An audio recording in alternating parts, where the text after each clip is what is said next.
more public funded universities, colleges to be open. That means the time and the context actually demands that there are more Delhi universities built, that there are more JNUs built, that there are more Jamia Millia Islamiyas made, that there are more Central University of Hyderabad, that there are more universities of Calcutta, that there are more universities of Jadavpur.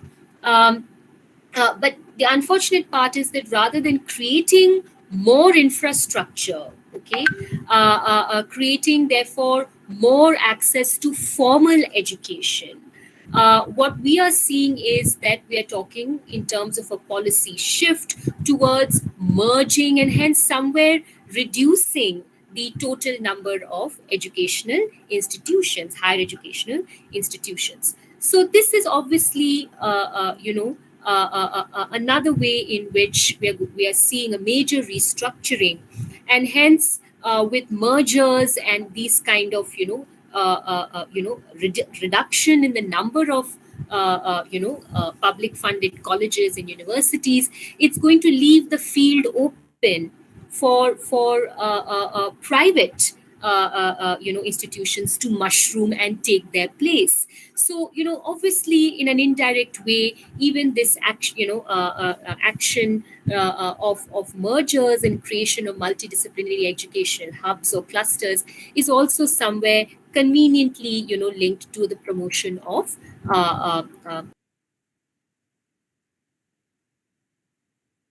are closing down or merging.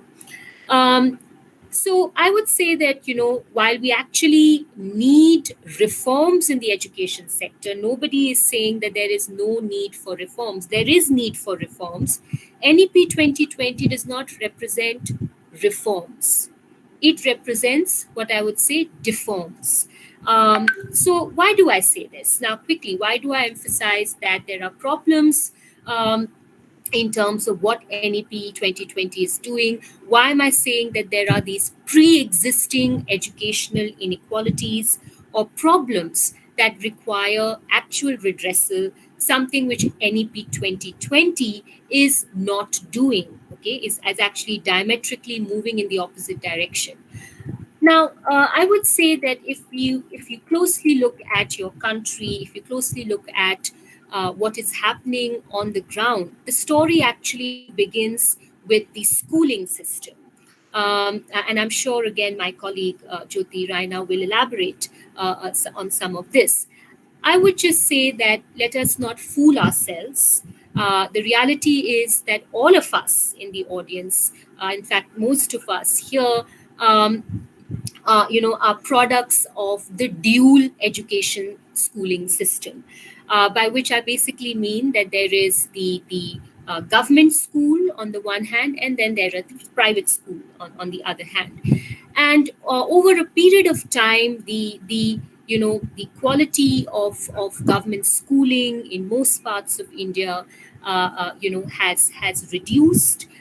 Very consciously, government after government, different governments have starved government schools of requisite funds, teachers, infrastructure.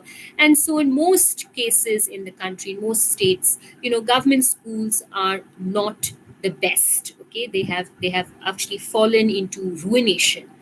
And you have seen the corresponding growth, meteoric rise of private schools.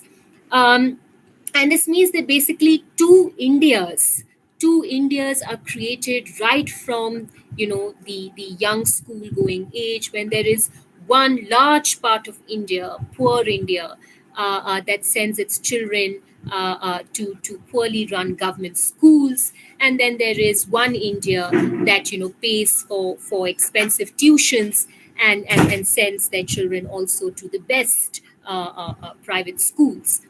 And it is this structure of dual education schooling system that actually, has led to a situation where a very large number of youth who manage to reach till class 12th and finish class 12th, well, essentially they are not able to enter university और higher education. और इसलिए हम बहुत बार कहते हैं कि एक बड़े हिस्सा भारत के युवाओं को अगर देखा जाए तो 12वीं के बाद 12वीं के बाद एक बड़े हिस्से युवाओं की 13वीं हो जाती है. I mean, dreams are broken, are shattered, after class 10th, and for a large number after class 12th, because they're just not able to make it to higher education or university education. That means that a large number of young people in our country, let me highlight that roughly our country has about 18% gross enrollment ratio. That means after class 12th, just imagine, just about 17 to 18% actually make it to the university level or higher education sector. The rest go where? Where do the rest go? Large number end up, in low paying jobs to support their family. And because it's so difficult to get into higher education, especially public funded higher education, which is education paid by the state, but which has come to exclude those who've actually come out of the government schooling system. So it's an irony actually that higher education funded by the government remains inaccessible to the large number of those young people who actually studied in government schools. So the point is that, due to the lack of higher education, and our cutoff systems are so deadly that they literally cut off the majority of youth, they end up either working, or they end up enrolling in what, is the poorly funded, badly run ODL, open and distance learning, institutions of the state and central government universities. Or there is a sizable, portion who are not, able to take admission in the public funded universities, in the regular mode of education and formal education. They end up, spending their families' meager savings, precious savings, and enrolling in these courses, technical courses in B grade, C grade private institutes. So what I'd say is that today, in the context that when we are looking at this policy framework NEP 2020 and its gendered impact, please remember that it's such a condition where we are seeing that in the open and distance learning mode. This is an informal mode of education, also known as the correspondence mode. You don't actually have classes, you don't have regular teaching, you're just sent study material, and you're supposed to appear for the exam and get your degree on the basis of self-study. Now, there's actually been in our country a continuous growth in the enrollment in the open and distance learning mode or the correspondent mode. And mind you, all major state universities, all major central universities offer the correspondence or ODL mode. And they're seeing a huge increase in enrollment in the correspondence mode. We're also seeing that within the enrollment, the increasing enrollment in the correspondence or ODL mode, we're actually seeing that it's mostly socioeconomically vulnerable groups, that's SC, ST, and the non-creamy layer of OBC. And of course, even within the dominant caste, the working class, so very poor section of even dominant castes are sending their children to the ODL or correspondence mode offered by state and central universities. And most of these youth are actually first generation learners. So it's ironic, they are the ones who actually need teachers, they actually need that interface and that socialization, that infrastructure of a proper classroom, and they are precisely the ones who are denied it. You also see, in certain what we call dedicated open universities. So these are universities that don't offer the regular mode at all. They only offer the correspondence or ODL mode. And that excellent example in front of you is IGNU, Indira Gandhi National Open University. Look at its enrollment ratios of the past 10 years. Exponential rise in the enrollment in open universities like IGNU. Again, in the Times of India article, I think we've also quoted it in our own WSC study. Times of India in 2019 reported that there's almost 200-fold, 200% increase in the number of SC students enrolling in IGNU, 140% increase in the number of ST students enrolling in IGNU. So, and the list goes on. So, indeed, if you look more closely at the rising enrollment in the ODL mode in all big central universities, but also in the regional or state universities, you will see this is actually a fallout of the cutoff system of the major government, or public funded universities. Cutoffs are actually resulting in this kind of exclusion and hence enrollment in the correspondence mode. Cutoffs are high, mind you, not only in our central universities like DU, but relatively high even in the state universities, which is why there is a rising enrollment in the correspondence or open and distance learning mode or courses, even in these state universities. So we are actually witnessing year after year the flushing out of the majority of education seekers from formal university education. And we are seeing them pushed into the margins in terms of their incorporation, in the margins of the university system in terms of their incorporation in the correspondence mode courses. Now, in such a scenario, ladies, we can imagine the repercussions for women from the marginalized communities. How, if we're talking about women from, the Dalit community or first generation learners from the, ST community or SC communities. You can imagine in this scenario that I've just talked to you, starting from a dual education from school level up to the large exclusion after class 12, what will you expect in terms of, the access that women from marginalized socioeconomic groups will have when it comes to college education? Naturally and expectedly, it's going to be a very bad scenario. And the horrors of what unfolded in the open and distance learning mode or the correspondence mode during lockdown and during the online OBE, open book exams for the correspondence mode students in Delhi University in 2020 and in 2021 is something, of course, I leave our student researcher Jolin to elaborate on. Let me for now just end with saying that now NEP 2020 NEP 2020 seeks active promotion of the ODL mode in all higher education institutes. So, every higher education institution, including those which are being encouraged to become autonomous, they should also, consider introducing an ODL mode or correspondence courses. NEP actually promotes, therefore, informal education. It also promotes online learning as a convenient substitute for the growing need for more public funded colleges and universities, more classrooms, more teachers, and more socialization through direct interface with learners coming from very disparate learning environments. And of course, it also, NEP with its focus on online education does away with, it overlooks the need that is there for more socialization through direct interface between learners and teachers. So these are really the kind of threats, and we can imagine, therefore, what it means in terms of the access of more vulnerable sections of women to higher education, given these thrusts in the higher education sector that NEP promotes. So I'll conclude with these comments, and I hope I've given enough background to what our student presenter is going to share with you, and also a background somewhat, though I've not gone into all the details, but some background to, therefore, what Dr. Jyoti Raina will subsequently share with you later in the afternoon. Thank you. I hand over now to the student anchor and Jolin.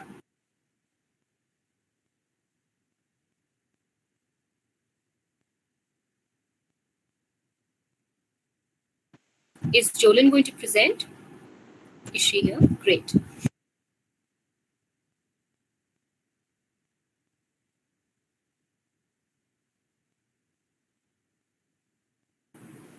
Jolin, you're not audible as yet. Yes, ma'am. I'm just. I hope you can see it. Yes, all right. Thank you so much. Good afternoon to everyone present here, Dr. Maya John, Dr. Jyoti Raina, and my fellow WSC members. I am Joreen John, member of the WSC Research Cell. Thank you so much for joining in this WSC workshop.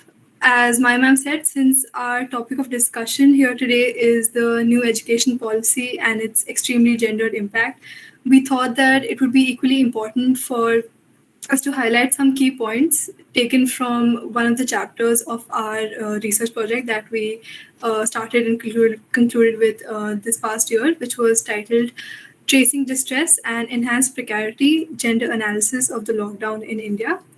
The particular chapter was actually titled Lockdowns and Online Learning Educational Inequalities Magnified.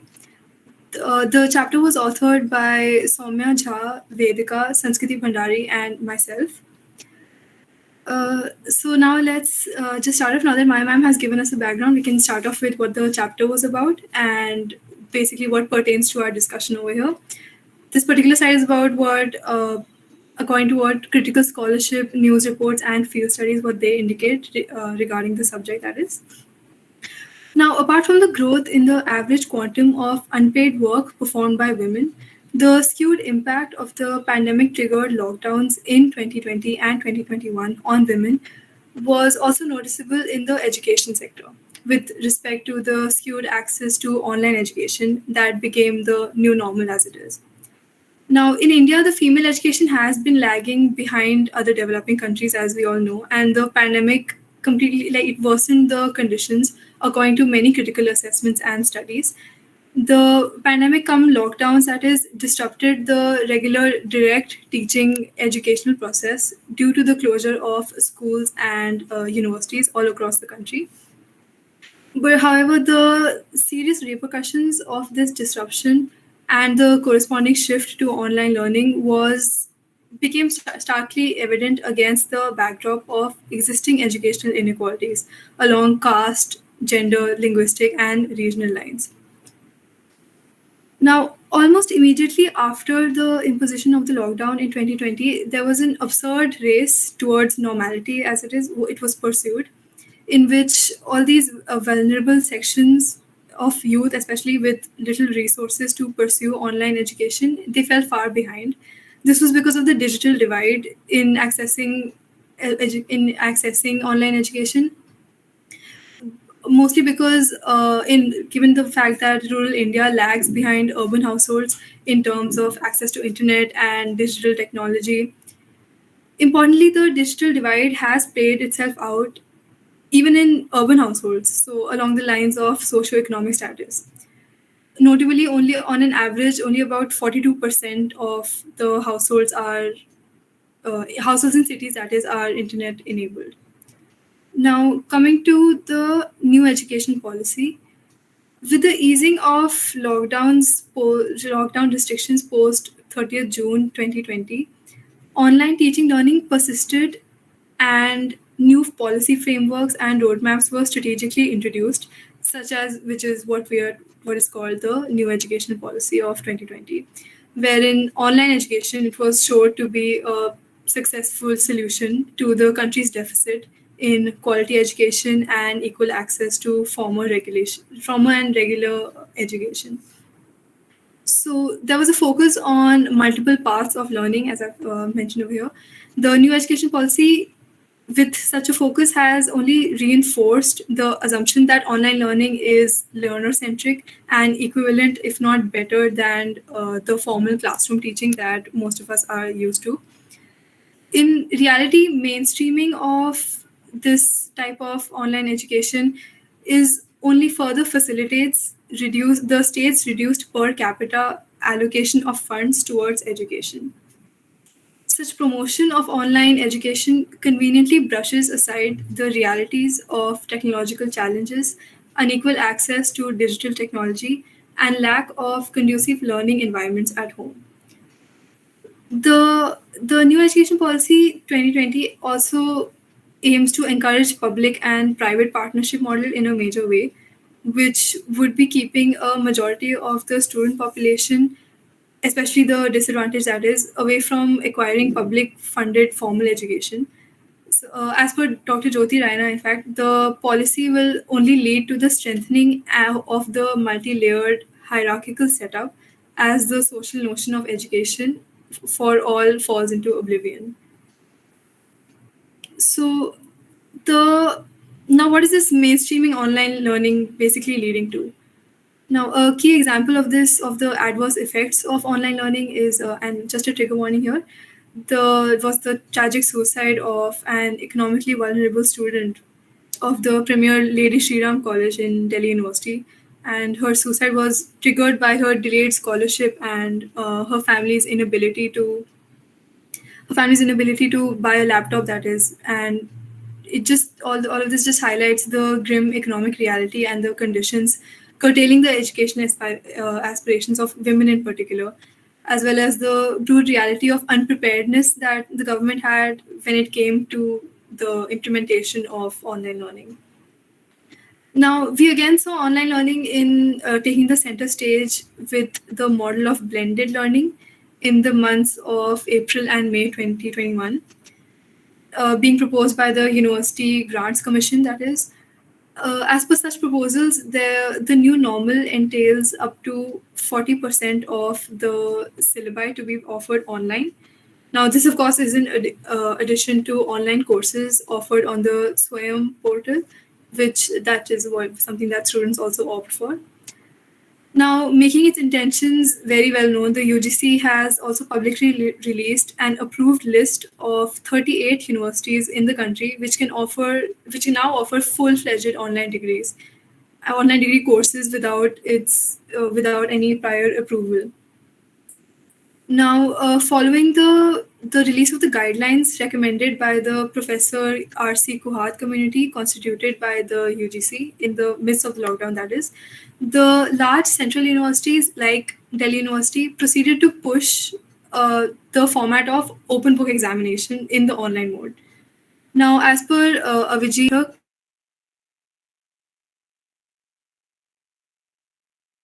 as well as evaluating students on through external examinations conducted online appeared as being an insensitive and bureaucratic imposition, and one which overlooked how large sections of poorer students were struggling to cope with the shift to online mode. Now, coming to the inequalities bred by distance learning and informal education. Informal education in the form of open and distance learning has been growing steadily with the rapid increase in the school and college going population of the country.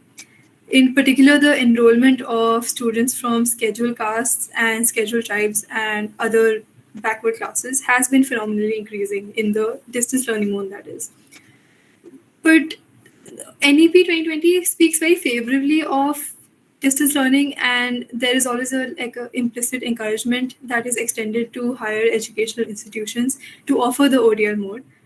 But the portrayal of the ODL as being easy and affordable is to impart education in these remote areas is extremely problematic, and in fact, especially when considering the pathetic condition of such informal distance learning. Now, since we're talking about the condition of ODL, all these institutions, this is like the true and harsh reality that most of these students have to face. These ODL institutions receive very little or literally zero funding. For instance, the Delhi University School of Open Learning, a picture of which I have attached here, they have not, which largely enrolls students from weaker socioeconomic backgrounds, they have not received their funds from the government since 1997.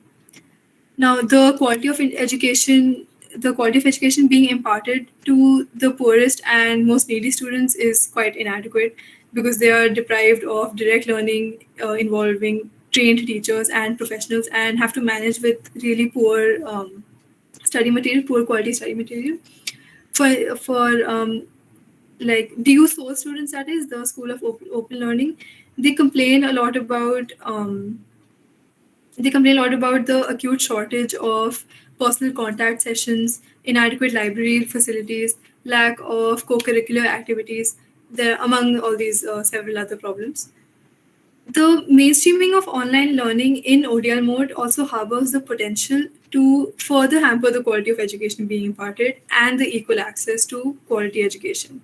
It's already bad, and then now the lockdown seems to extremely worsen the conditions furthermore. Now, regarding our fieldwork, which was a major part in this, in our research project that is particularly pertaining to this chapter, we want to corroborate many of the critical insights available in secondary literature on educational experiences during the pandemic come lockdown. So, in our research, we focused on interviewing stakeholders who have already been grappling with educational inequalities and discrimination. It was our endeavor to document the past 1 year's experiences of these students in the open distance learning mode. And not only students, but also students, teachers in regional universities, and students of socially marginalized and economically vulnerable communities in rural contexts. So, our sample, thus, as you mentioned here, it came to include the following: Dr. Shalini, a teacher in a women's college in Uttar Pradesh. Then it was our second set of respondents included women students and activists of DU School of Open Learning. Then finally, it was a Dalit woman and student activist who is located in Jind, Haryana. Coming to the first interaction that we had with Dr. Shalini, uh, Dr. Shalini explained how a lot of her students come from different socioeconomic backgrounds.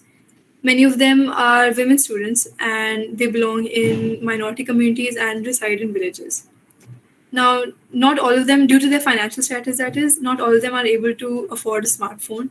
And in the cases where a smartphone is available, it is to be shared among the children of the house. And its control is mostly with the male child. And so some of the struggles that the women students face are also the fact that the young girls in the villages are usually married off at a very young age, and once they are even if they want to learn, they are reliant on their husband for access to a smartphone or access to internet. That is, with the transition to online learning, as per Dr. Shalini explained, there were some women students who expressed quite an amount of relief, in fact, because they were facing various problems beforehand, before the lockdown, such as they were not being allowed to physically attend classes due to things like housework or familial concerns about the time and money spent on traveling. So all these things were no longer a factor to deny them access to classes, that is. However, out of those who severely lacked access to facilities such as technical equipment or to support online classes, that is, they struggled to make arrangements. With many of them had to borrow smartphones and such technical equipment, that is, from their neighbors.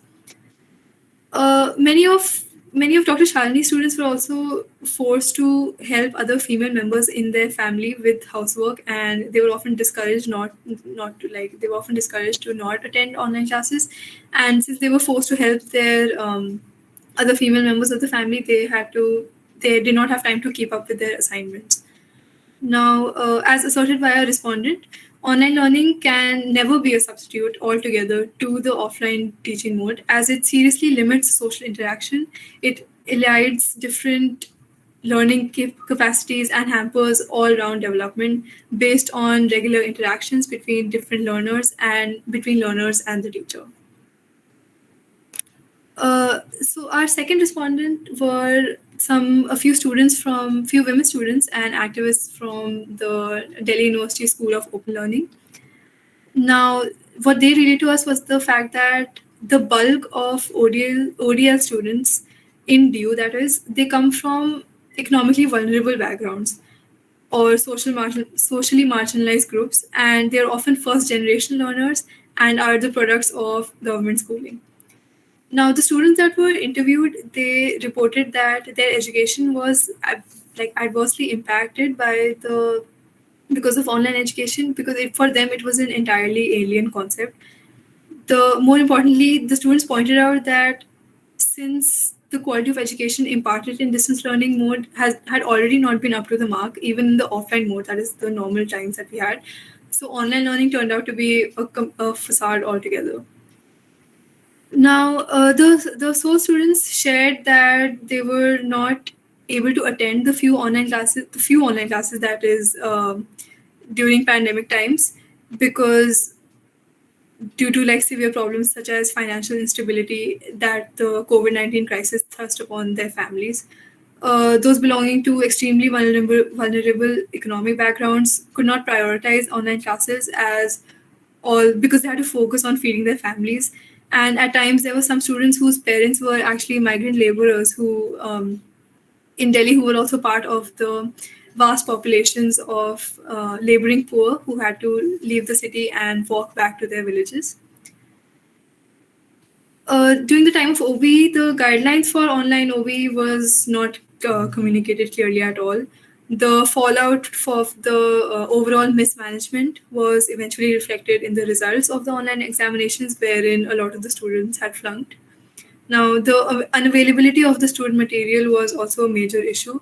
And in fact, many of the students received the study material just one day prior to the examination, and some didn't receive them at all.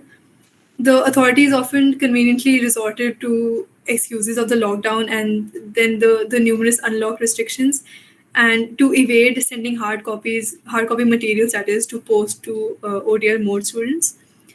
Many students who inquired were simply instructed to navigate the e-Pustaktwar website, which often crashed and which forced students to spend extra money on printouts, despite the fact that they had paid for their hard copy material in their full tuition fee. Some grievances of the students that they mentioned during our interview was that school teachers often would take evening online classes, which a significant number of students could not attend, especially that is the female students, since they were occupied with household work at the time. Since the closure of the university in 2020, they had to constantly fight for their access to study material, classes, feasible timeframes for the submission of assignments, the timely declaration of their results, and more importantly, the declaration of correct results. Now, our respondents also considered online education to be not inclusive at all. It is also not easy to clarify doubts online due to connectivity issues, constant noise in the background, and congested environments in homes, since a lot of them live in quite usually there's only one room in the house and a lot of many family members, and then also the enhanced lack of accountability of the teachers in this mode. Now, the students also talked about how many female students could not appear for the OBE in 2020 due to a lot of things like the non-availability of smartphones, laptops, or the main thing being preference given to the male siblings' educational needs in these, even in these unprecedented times.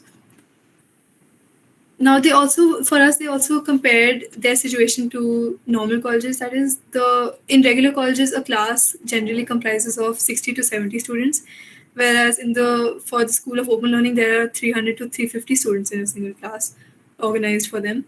There is no all-round development in School of Open Learning since basic necessities are not provided and study material is of poor quality. Then the declaration of the examination results of the regular mode is always given a priority by the DU authorities, whereas results are regularly delayed for months together in the case of sole students. Now, our responses also considered, with regards to online education, they also considered that their experiences just revealed that the access to of poorer youth to quality higher education in India, as well as their entry into the labor market with higher skills and qualifications, are consistently thwarted by a skewed educational system, which online learning then only reinforces.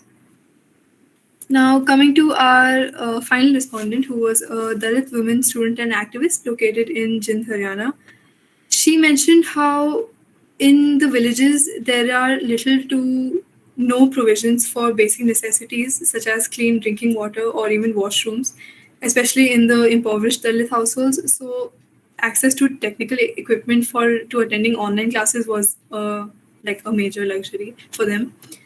Now, the financial strain that was brought about by the lockdown forced many parents to choose between either feeding their families or educating their children. Now, additionally, many girls were first generation learners in their village, and so they were easily getting discouraged by their families, by their parents, from continuing their studies during the pandemic. A lot of young school and college going girls were expected to take on the burden of increased care work especially involving the needs of male elders, that is. The government, considering subject of relief, the government and local bodies provided to be no help whatsoever. There were no attempts made to ensure that those in the villages, especially those belonging to poorer and marginalized sections, they gained suitable access to the online mode of education. Our respondent actually narrated an incident where she and a group of other people, like, attempts were made by a few progressive minded villagers to set up exclusive village libraries for men, and that was ceremoniously shot down. Dalit women students, in fact, had to bear the brunt of discriminatory practices and disruptions in education since the pandemic and the lockdown. There also emerged a rise in the subhuman treatment, that is something that our respondent mentioned towards the end of the interview. She mentions how, since movement within a single village remained unchecked during the pandemic, that is, as soon as the villagers of the dominant caste groups got to know about these students, who were the movement of Dalit students, who were walking across villages for their education, that is, they treated them routinely with disrespect and mistreatment, that is. uh, Coming to this is these were the main points that our chapter highlighted with reference to online education. That is what our respondents also came to infer, that it can never be a substitute for the normal regular classes that we are used to. Online education has impacted teachers and students differently. Moreover, among the students too, there was a difference in impact and distress, owing to the fact that our student respondents studied in different kind of universities and they belonged to different stratas of society. There was also the regional differences, that is. Online education then also further created further exclusion because of a major section of the population in a country which is already riddled with inequalities of all different kinds. Now, as mentioned several times by our respondents as well as subject experts, the mainstreaming of online education is not something that the state should be fast tracking. Indeed, the promotion of online learning in these times appears more of a ploy by the authorities to continue to ignore the increased stress and dislocation faced by marginalized sections and the corresponding need to enhance state expenditure in education. We hope that our study has given you some more food for thought on the perils of online education promoted by New Education Policy 2020, especially in the context of prevailing educational inequalities and hierarchy. Thank you very much. I think the Radhika that is can speak now. Thank you, Jolin. I think both Jolin and I can take any questions or comments from the audience. Anything anybody would like to, share, or any question we can address.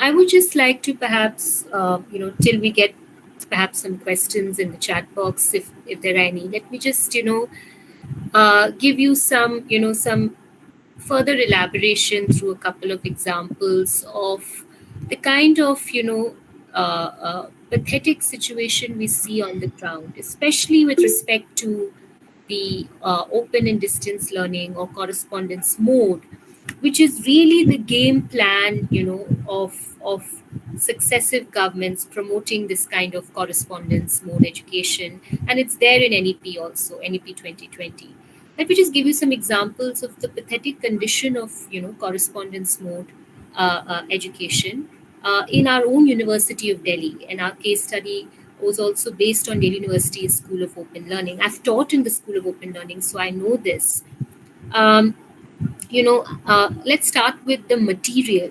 Okay, the material which is provided to these students, okay, to study from. And please remember, material which they're supposed to study and then compete with all of you in the regular mode. And you get how many days of classes? Just imagine, you get 180 days of classes in an entire year. They get 10 personal contact classes. Just imagine 180 in comparison to 10, it's nothing.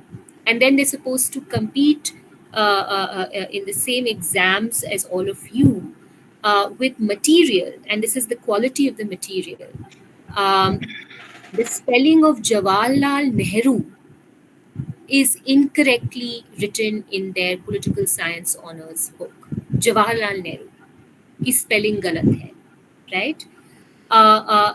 In terms of the English to Hindi translation of the material, it looks as if the English content of the booklet created, has simply been uploaded onto Google Translate.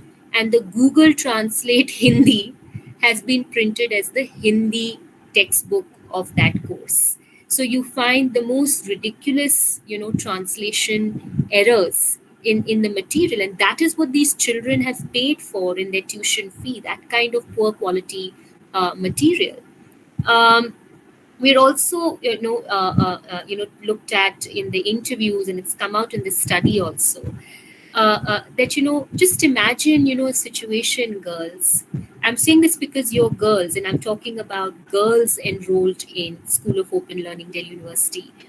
It's those 10 days, those few days when they happen to get the SMS. Happen to get, please note, many of them said we've never even received an SMS from the School of Open Learning that on this Sunday, their personal contact programs are held on Sundays or on gazetted holidays. So imagine they've even had personal contact programs on Diwali. Imagine that. So it's like they're really getting a raw deal, and these are girls who are first generation learners, most of the time stuck at home. These few days when they get to step out, okay, and come to the hallowed space of Delhi University, and guess how they're treated. Some of these girls gave me an incident, and I remember it clearly because it managed to make it to the media, and they were so angry, those girls, that they actually then filed an official complaint with Delhi Commission for Women.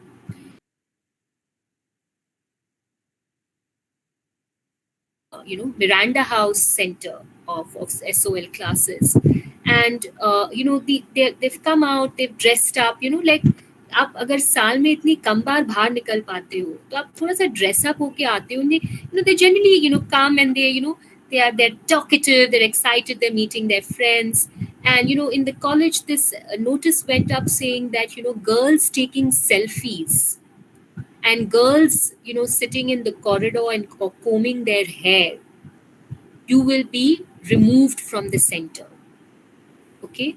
Now I'm just wondering, I mean, we're talking about the need for socialization, and that space that is needed for women even to feel as if they are something, and that they can live their life, and that space is also taken away from them. They're not allowed to sit in the garden. Okay, and I've seen this in arts faculty area, which is also a big center for School of Open Learning. The guards are half the time blowing their whistles and herding them out of the campus. It's like you just go attend your class, and God forbid, in 350 students, if you can even get a place to stand. I mean, if you loiter in the corridor, one can actually understand why you're loitering in the corridor, because there's no place to stand or even sit in the classroom. And then you're punished for it. You're treated like this in this discriminatory manner, and you're seen as nothing. You're seen as worthless. And how is this kind of system of education, okay, which enrolls lakhs of students, a large number of them women, how is this system of correspondence education going to magically improve, as projected by NEP 2020? A mode of education which is so neglected, so poorly run, so mismanaged, so badly funded.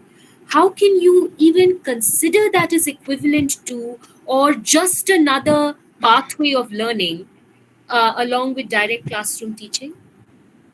No way can they be equated. And the experiences on the ground of your own university show you that. Imagine, girls, there are students who worked hard in DUSOL. My own students, they have worked hard, managed to get decent marks on the basis of that crappy study material. They have finished their third year, they have given their exam, and their results haven't been declared till the next year. And they are not able to take even provisional admission. They've actually cleared the entrance test of Delhi University's campus law center, but they cannot confirm the admission in LLB Delhi University because Delhi University has not checked their third year script as yet. Whose fault is it? And the thing is that we can fall into the trap of the state or the government thinking that it's going to provide more education through online learning, through distance education. Just look at the existing patterns. Do the existing patterns indicate quality education and proper access? They don't. So these models cannot be now floated as solutions to a education crisis or the need for more educational infrastructure. They are not the models because given their current condition, we can only imagine how worse it's going to get if more people are pushed into this model of informal education, be it online or distance learning. So I just thought I'd table that experience that some of these students, really brought out in their interviews with us. Anything else anybody would like to share, or a question maybe? Ma'am, there's a question in the chat box.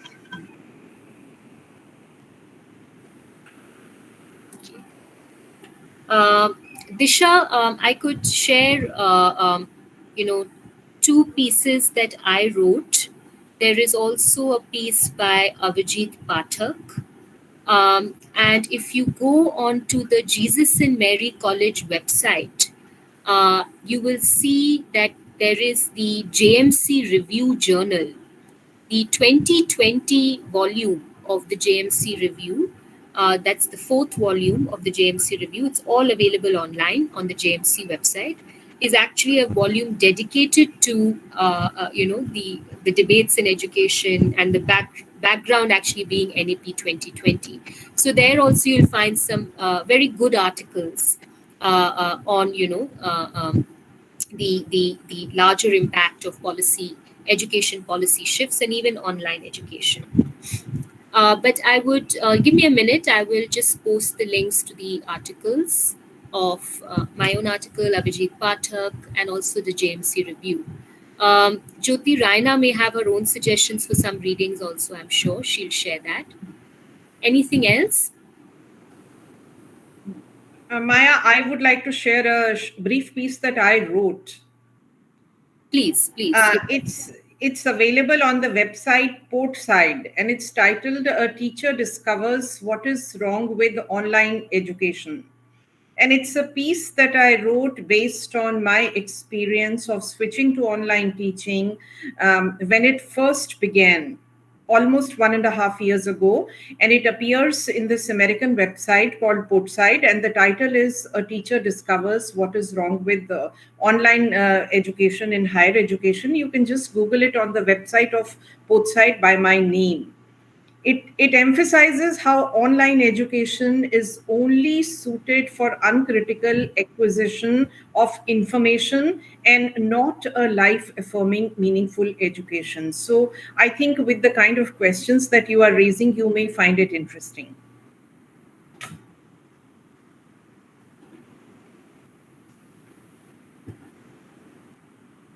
Anything else, students, that we can address in this session before we hand over?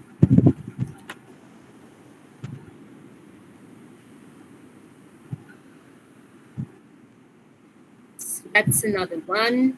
And I'm just locating the Avijit Pathak one. We will circulate this reading list. Jessica, please remind us. So we put together a reading list after both Jyoti ma'am and Mary John's sessions, so we can send the readings to the participants. Okay? Okay, ma'am. Okay, ma'am. I think if there are no more questions or comments, we can move to the next session formally.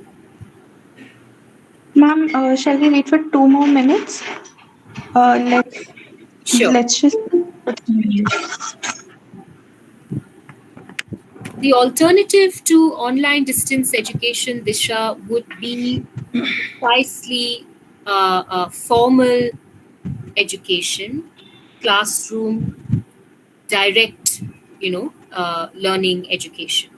There is no substitute for that, especially in a country that has so many first generation learners and a already existing wide gap in learning environments, in quality of school education offered. So really that gap can only be closed by effective classroom teaching, by more resources being pumped into the education of those who are lagging behind, rather than leaving them to fend for themselves based on a glorified notion of learner centric education. Learner centric education cannot be leave it to the learner or student to be hardworking enough to navigate through and teach and learn himself or herself. Not in a country where so many people are for the first time trying to enter into the realms of higher education. Okay. um, so that there's no other way around it. You have, as I said, you need more DUs, you need more JNUs, you need more Jamias. And in fact, you see, just see that, in a study, in the UP case of the regional university, some girls, for a brief period of time felt a sense of relief that, online education had come in. But it was only for a fleeting moment of time, because, it was for some time they felt that the kitsch pitch that used to happen over, oh, again you're going to go by bus, again you're going to travel 2 hours to get to your college, and the cost of that. What is that?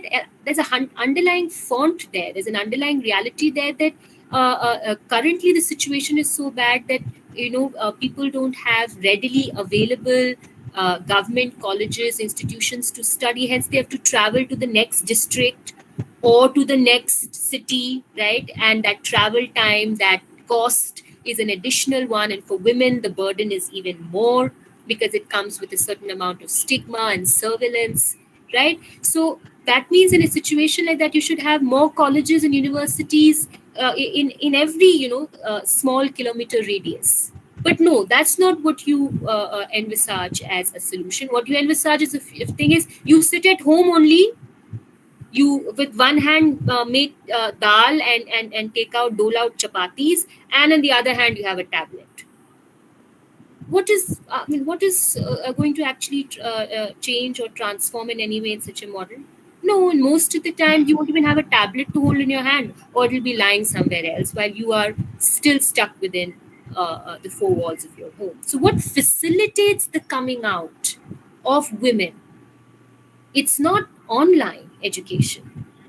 It is the struggle for more affordable educational institutes nearer to their home, which is why that whole plan of merger clusters being created is so dangerous, because it will mean closure of a certain number of institutions in the next few years, because they are not performing.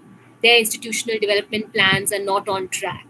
So it's very dangerous. 15, 20 years down from now, that's when you're going to see the real impact of NEP 2020 and appended legislation and measures.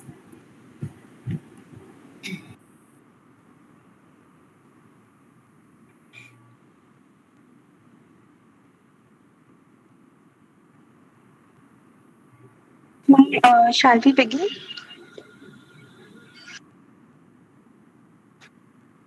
Okay, ma'am. Mannat, you can take over from here. Am I audible and visible? Yes, you are. Good evening to one and all present here. I would like to thank Maya ma'am for providing all of us with a detailed critical analysis of the NEP 2020 and our student research team for presenting us with the intricate findings. So now we move on to our second session. Our second session is titled Education, Equality and Access, Critical Analysis of NEP 2020. I would like to extend a warm welcome to our second speaker for today, Dr. Jyoti Rana. She is an associate professor at Gargi College, University of Delhi. She has authored various articles such as Teacher Education and Inclusionary Practices, Sharing Delhi University Experiences, and has been the editor of the book Elementary Education in India, Policy Shifts, Issues and Challenges. I would request the members to kindly keep themselves on mute during the course of the session to avoid any disturbances and post your comments or questions in the chat box. Now I would request Dr. Jyoti Rana to kindly take over and enlighten us with her knowledge. Thank you, Mannat, for that very kind introduction. I'm grateful to the Women's Studies Center, JMC, and its convener, Dr. Maya John, for making me a part of this workshop series. I congratulate the center for organizing this workshop on an issue that affects each one of us, not just as students, as teachers, as academics, as activists, but also as an independent citizenry. And what is immensely valuable in the organization of this workshop, and this struck me as I have been with you for almost 1.5 hours now, is that a critical stance has been interwoven in this workshop, beginning with the selection of the theme, with the evocative metaphors that Dr. Maya John has used to explain the gendered impact of notions of access, equity, and quality, and a quest for an analysis that is penetrating. So there have been, since the release of the policy in July 2020, a plethora of news reports, articles, and academic works on it. And since the announcement from the government that the policy will be implemented now, and our university has decided to follow it from the forthcoming 2022-23 academic session, there have been in recent months a spate of programs on the policy, particularly for teachers. However, the purpose of such policy analysis very often, as Dr. Maya John explained just now, is simply reading the policy. Reading the policy for what it states and an implementation plan, and not so much recovery of critical thought or reading between the lines, or as Radhika pointed out in the beginning, internal contradictions. As she said at the very outset, that the goal of the policy is universalizing elementary education, providing for equitable education, but the actual policy proposals reflect an internal contradiction to those aims themselves. So a critical stance or a thoroughgoing policy analysis, which is a deep critique, requires a recognition of the deeply political nature of both policymaking and education, something to which Dr. Maya John pointed out and explained also with very simple examples and once again evocative metaphors. So for this, there is a need to locate policy prescriptions within the wider structures of society, be it related to gender or class or caste. A critical stance undertakes an analysis of how does policy mediate the unequal power relationships in our stratified society, and how access, equity, and quality need to be defined as well as operationalized with reference to these unequal stratifications, the coupling of which with gender is well established in the social sciences. I do hope that we are able to undertake such an analysis this evening.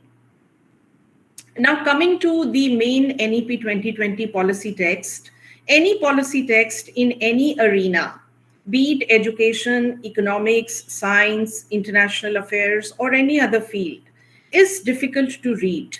Policy texts are often very voluminous. Sometimes they are based on complex data.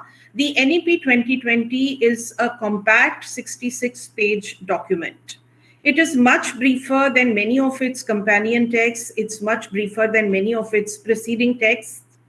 It's the third policy on education in independent India, released after 34 years. When I say that, what I mean is that there have been 3 policies on education in independent India, and the second one, which is the National Policy on Education 1986, was released 34 years ago. And the NEP 2020 has been in the making for 4.5 years, but it was released in July 2020.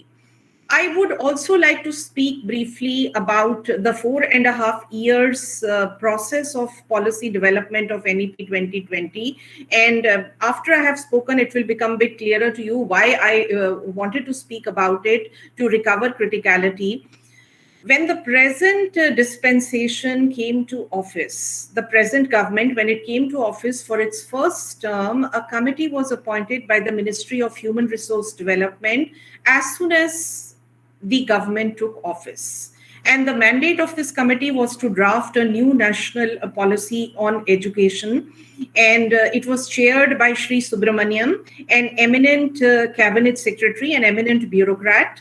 And the committee worked for a few months and then released its report called the Subramaniam Committee Report, and the report was submitted to the government. Subsequently, the Ministry of HRD also released a shorter report. The original report was 217 pages.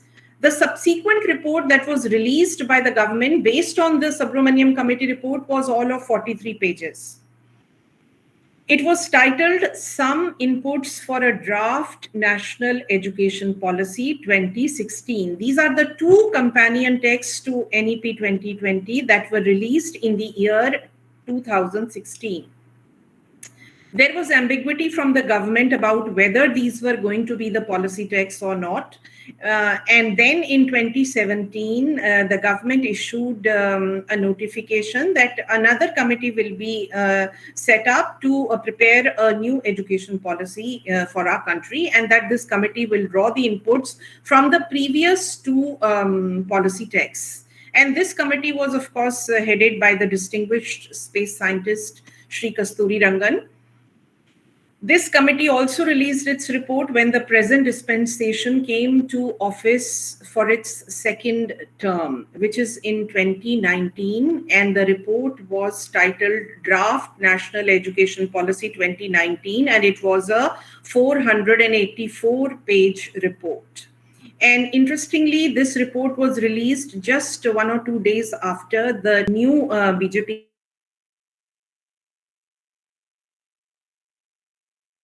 on this Kasturi Rangan committee report, which was released in the year 2019, the present 66-page NEP 2020 has been released. Now, it's not for the first time that an elected government has taken interest in education and taken up policy development process with so much of alacrity. The NPE 1986 also came up quite similarly. So governments seem to, take office after an electoral mandate and policy making immediately on coming to office, and it can be justified as people's mandate to develop a vision for their country. And this kind of a policy development process, as I will speak later, is quite different from an expertise-based policy development process that was followed in our country in the early post-independence years. But the present NEP 2020 has been in the making for 4.5 years. It has several companion texts. There are 3 preceding drafts that are in a way the precursors to the NEP 2020. And why this is important is because there is a common ideological, philosophical mooring, which is in fact the wider current context of all aspects of social and political life in our country. Political, economic, and educational frameworks are aligned. And in order to understand this framework, I would draw your attention to the current policy context, the broader current policy context, which is one in which neoliberal economics are taking up a greater role, an increased role in provisioning for public infrastructure goods like education. Why I use the term neoliberal, I would like you to discern this yourself. And if you, just look at the publications that are released by Niti Aayog, it is the official think tank for our country. And if you look at the publications, if you just read the publications released by Niti Aayog, or you read the interviews with its key functionaries, this ideological, philosophical mooring, the current policy making context becomes amply clear. I would really request any one of you to please read out these excerpts, these sentences, which reflect the ideological, philosophical moorings of the current policy-making scenario, the neoliberalization of education, which characterizes all the companion texts of NEP 2020. The frame in which NEP 2020 is located is not something that emerged suddenly in 2020. It is a base that was going on for 4.5 years. It is not a mooring that is only exclusive to educational policy making. It is the general policy context of our social, political, economic life at the moment. And Niti Aayog typifies it very, very well. Just one more thing I would like to say here, that the Aayog has released 2 publications which are very relevant for education. In fact, they contain a vision for education for the country. One is their first 3-year action agenda, because the Aayog plans to bring out 3-year action agendas. And the first action agenda was released in the year 2017. It's called the Niti Aayog 3-year action agenda 2017 to 2020. The excerpts that I have in this slide that I would like one of you to read now are taken from there. And another publication that it's subsequently released in 2019, and the Kasturi Rangan's committee's report relied a lot on this second document, is titled The Success of Schools School Education Quality Index. This is also a release of Niti Aayog. Just something else I would like to mention, which I find very perplexing. In the Niti Aayog website, you find education is mentioned as a vertical. A vertical is a term that is used in companies, corporations, businesses to refer to one particular department. But I've worked in educational institutions all my life. I have never heard this term vertical in the context of education. So the word is very symptomatic of the kind of policy-making context that we have now come to, the neoliberal policy context. So can I request any one of you, Radhika, or Divyanshi or Mannat, any one of you, to just read aloud these 3 excerpts from Niti Aayog's 2017 action agenda, because this is the thinking that is shading NEP 2020. Yes, will any of you please read out these 3 sentences? Ma'am, may I read? Yes. Okay, yeah, Manat, go ahead. Niti Aayog Action Agenda 2017 to 2020, Ideological Moorings. In terms of regulation, states should regulate only based on outcomes and transparency requirements, not through regulating inputs like library, fees, and playground. Both private and government schools should be regulated in the same way.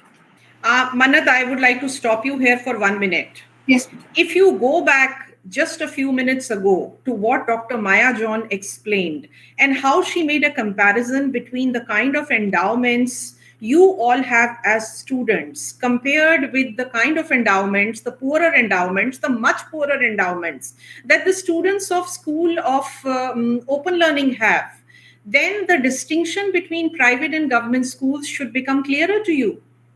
So when the Aayog makes this statement in its policy wisdom that both private and government schools should be regulated in the same way, I would like you to draw your own inference based on your own critical stance about what does it mean for access and what does it mean for equity and what does it mean for quality. So with this, Mannat, I would request you to read the other 2 excerpts also. Yes, ma'am. Explore the role for private. Am I audible?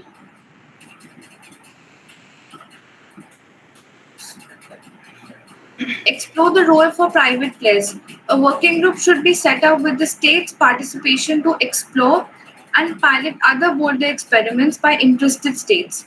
These could include education vouchers, and local government-led purchasing of schooling services. Public-private partnership models could also be explored where the private sector adopts government schools while being publicly funded on a per-child basis. This latter instrumentality may provide a solution to the problems of schools that have hollowed and are incurring massive expenditures per pupil currently. The hollowing of public schools makes it abundantly clear that the public school system has not achieved the desired outcomes in the country. Yes. So, can any one of you just identify a few keywords in these excerpts? Just a few keywords that reflect a policy vocabulary, that reflect the focus of policy, that reflect in which direction is policy trying to move, what its underlying frame is. Can you identify some such words? Yes, anyone? Radhika, Devyanshi? They're putting it in the chat box. Yes, yes. So they've written private players, somebody else written PPP, and somebody's written vouchers. Yes. So, so there is talk of hollowing of public schools, but there's no talk of increased funding or better funding of public education. So private, and then, like vouchers. One of you mentioned education vouchers. The term education vouchers reflect a quest for a system in which the system of education is privatized. But vouchers are issued to those who are on the margins or those who cannot buy these services, and they go and use educational services, so to say, through those vouchers.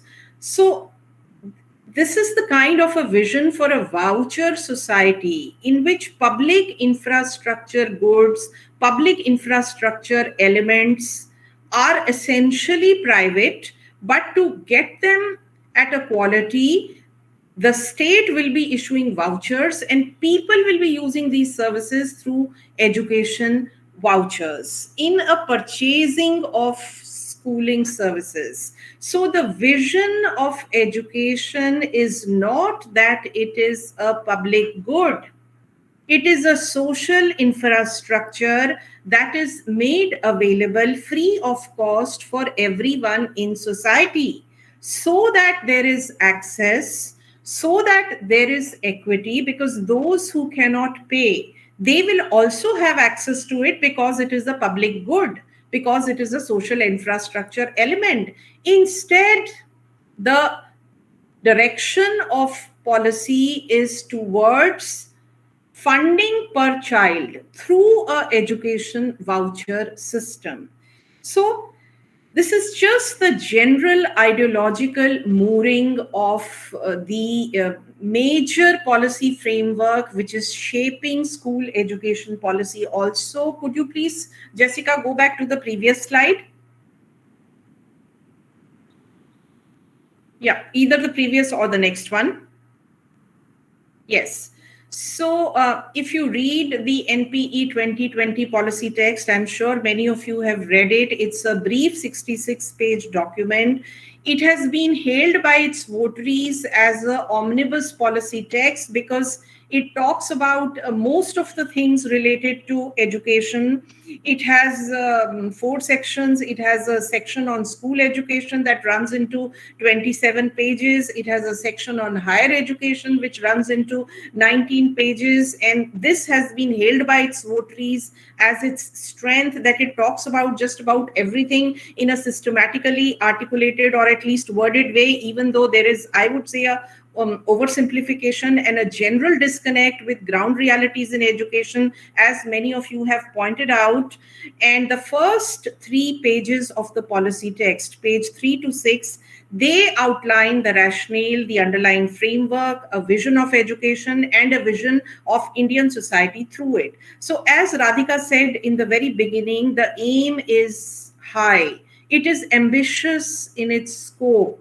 It's talking about an education system that is second to none, that has equitable access. But as we will move forward, as you will recollect some of the analysis that was undertaken by the student researchers and by Dr. Maya John, these are ideals that are running in the air, because even basic notions of quality have not been assured so far in the country's educational trajectory. Since I am a specialist in school education, I will now look closely at one of the most visible recommendations of NEP 2020, which has been admired a lot by its votary. It's one of the more admired proposals in any NEP 2020. Could you come to the next slide? And that is the proposal of emphasizing 3 years of foundational learning. The most major recommendation in the arena of school education of NEP 2020 is that it is recommending a restructuring of school education. And it's speaking about early childhood care and education as the foundation of learning.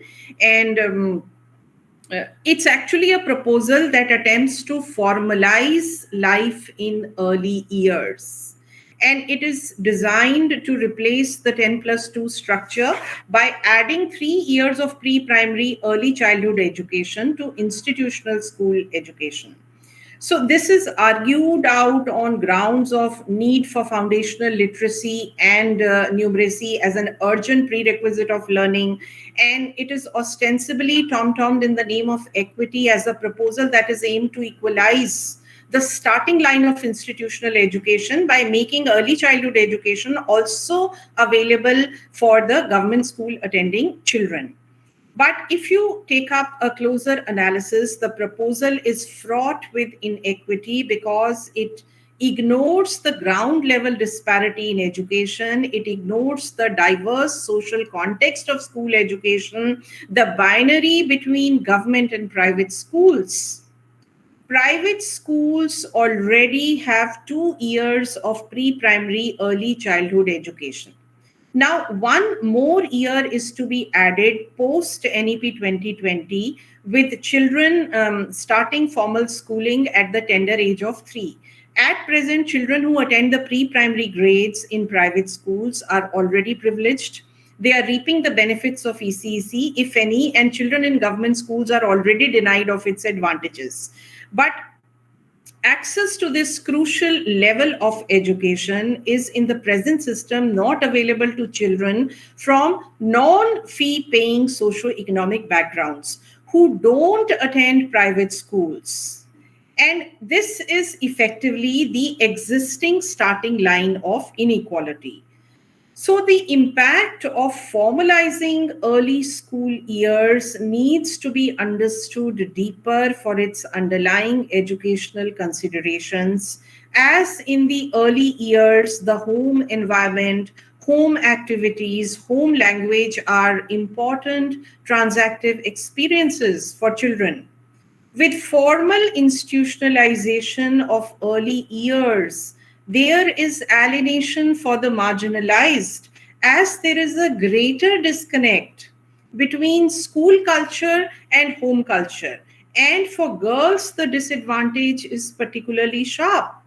So the policy proposal can turn into an attempt at alienation, altering the very consciousness of young children at a very, very young age, very, very tender age. And quality assurance in school education is missing even in later years. And if this proposal is put to practice, then some of the dangers of oversimplification they become obvious if we look at the very, very recent developments on how this proposal was put to practice. There was a news report about a month ago. Many of you may have read it, that in some states, the Anganwadis are being converted into play schools.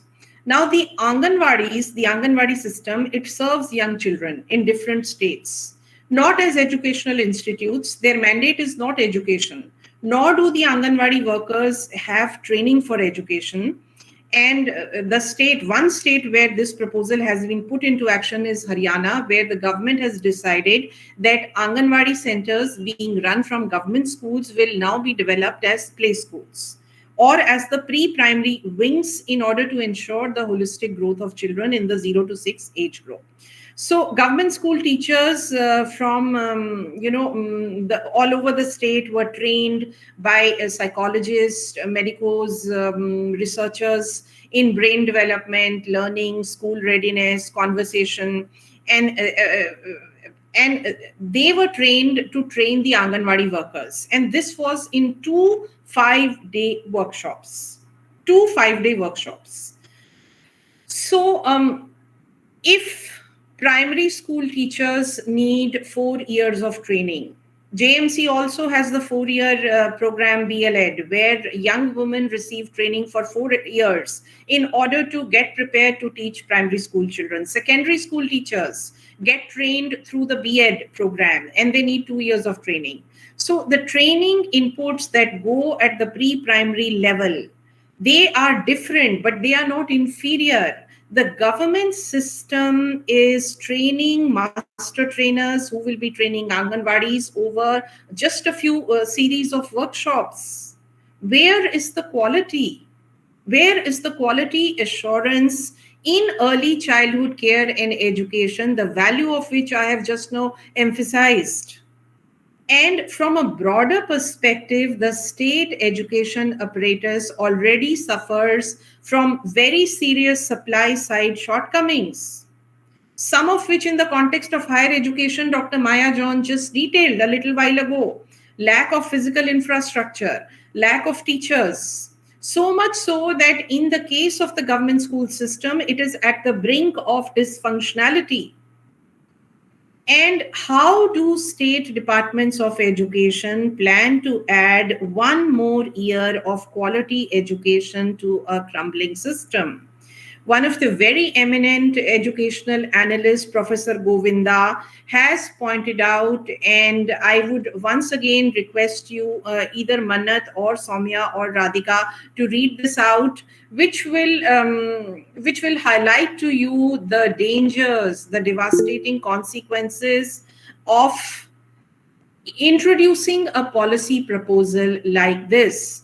So, Radhika, please go ahead with your question and please read.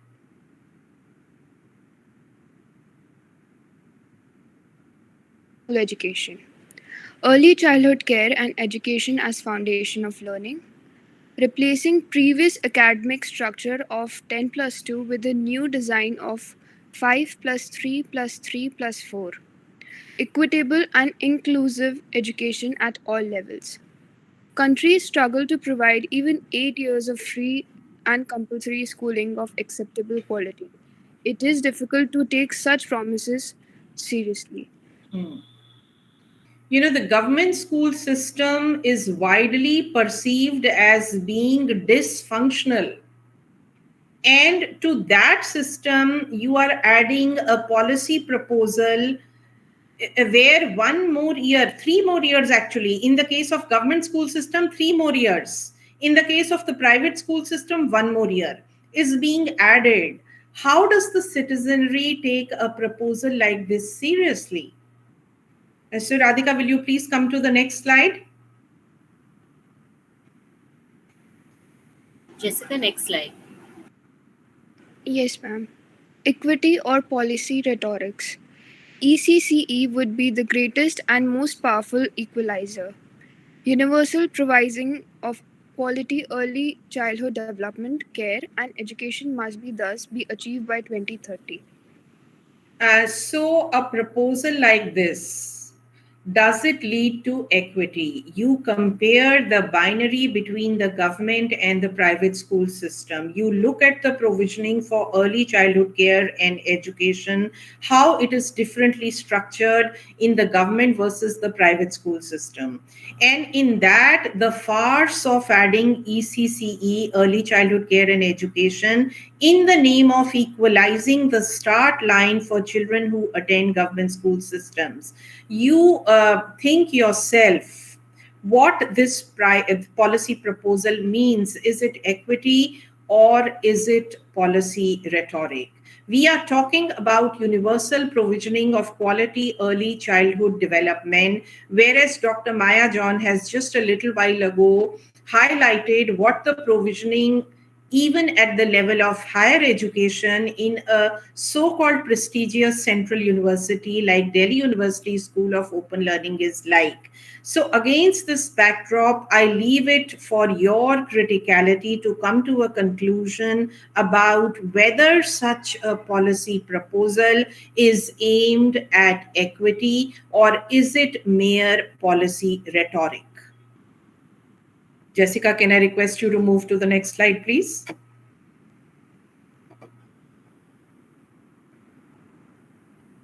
Yes, there's just one more, statement that comes to my mind as I'm reminded of something Dr. Maya John said a little while ago, that what are the existing patterns in our education system? Um, Progress depends on rectifying the existing as much as envisioning the future. So this thrust on early childhood education is not based on a recognition of the existing inequality, the existing disparity. And here there is something else which I must share with you. That expansionist proposals like this is an expansionist proposal. It proposes to expand the formal system of school education. It needs increased public spending. Now, each policy in independent India has recommended that 6% of the GDP should be spent on education. But this is something that has never happened. The spend on education has hovered between 3 to 4%. And this year was the implementation year of NEP 2020. And the state system needed greater budgetary support. Public funding of education is crucial to any society, as education needs to be free or subsidized to be accessible as well as equitable to a vast majority of the poor. And if a proposal like having ECEC in the government school system is added to the formal school education system in the name of equity, and our last census 2011 has shown that close to 270 million of our people live below the poverty line.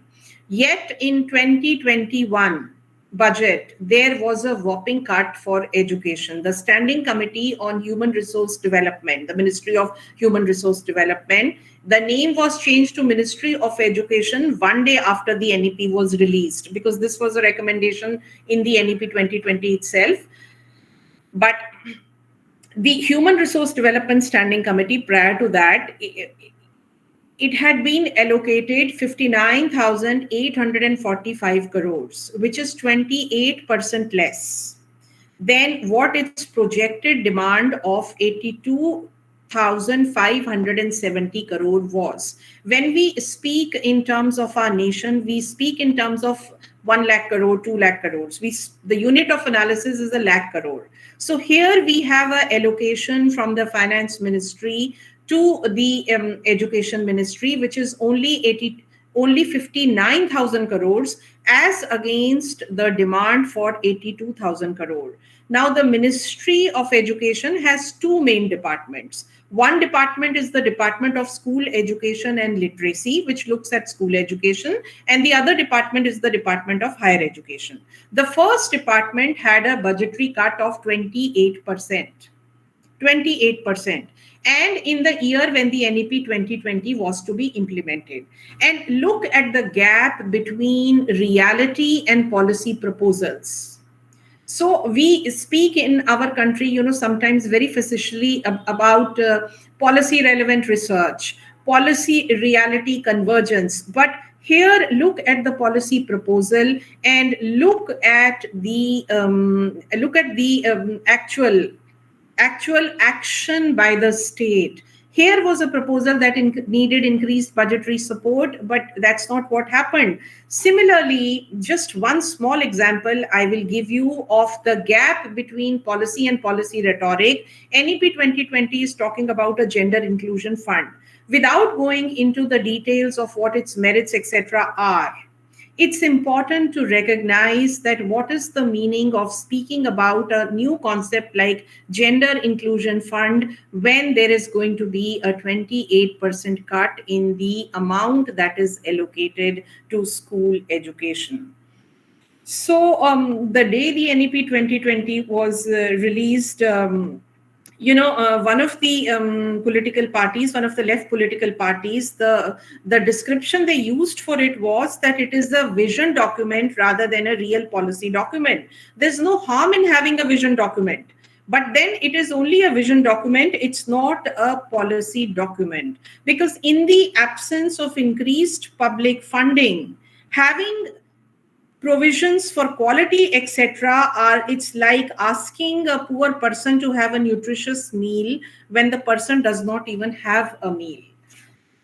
So what I'm trying to emphasize by examining this one policy proposal of adding early childhood care and education is that you have to use tools of policy analysis to appreciate a policy text like NEP 2020. And it's easy to do that in the case of NEP 2020 because it's only a 66-page policy text. So you have to look at the policy in terms of what it conceals, what it unveils, what it states, what it does not state. For example, NEP 2020 keeps on talking about free, it keeps on talking about equity, access. In fact, it's very interesting. The term equality appears 6 times in the policy text. Equity appears 17 times and access appears 47 times. And early in the introductory remarks, in the page 3 to page 6, which is the introduction, which is the rationale for the policy, which is the vision for the policy, the 5 foundational pillars of the policy, their access, equity, quality, these 3 terms, which are also the theme of this workshop series, are there. And it's not surprising that the term equity appears 17 times, access appears 47 times, and equality appears 6 times. And one would say that if the terms appear so many times, these are the categories that are invoked. These are, these are the policy concerns. But the policy does not state anywhere that free and elementary education will be provided to all the children. And when it says 5 pillars of the policy, the other 2 terms it adds are affordability and accountability. If you say that the policy has 5 pillars and two of them are access and equity, then where is the question of adding affordability in the same sentence? So as students, you have to use these tools of policy analysis. And students of public policy making, if you do a master's program in public policy making, a very important concept for you will be the concept of policy history and policy continuity. What are the systemic experiences and educational data that are relied upon, that are used in policy making, and what are the ones that are ignored? Quite simply, what does the policy say and what does it not say beyond internal contradictions? So the policy says, you could come to the next slide now, that the 5 pillars on which it stands are access, equity, quality, affordability, accountability. I have not spoken about the concept of quality because its roots in educational discourse are a little different. I'll come to it in a little while. But here, for the first time in NEP 2020, the policy parlance itself has introduced a new category called affordability. It did not exist in policy parlance earlier. In fact, there is a section in the policy text, and the heading of that section is Financing Affordable and Quality Education for All. It is there on page number 58. And in fact, the term affordable appears 5 times in the policy. So, access and equity in provisioning for social infrastructure elements is possible only when they are public goods. Please remember that I just shared with you a little moment ago the census 2011 data, which shows that 270 millions of our brothers and sisters live below poverty line. And one of the companion texts to the NEP 2020, one of the drafts of 2016, it even used the term quasi-public good. Means the term quasi-public good has been used for education. So what is the meaning of access? What is the meaning of equity? If there is affordability in the same line, that means it has to be purchased. If there is universal access to education as a public good, then where is the question of affordability? So this is the kind of critical stance, the kind of criticality that will help you distinguish policy rhetoric from policy intent. And this makes it useful to look at equality in a comparative policy analysis lens. Jessica, could you come to the next slide?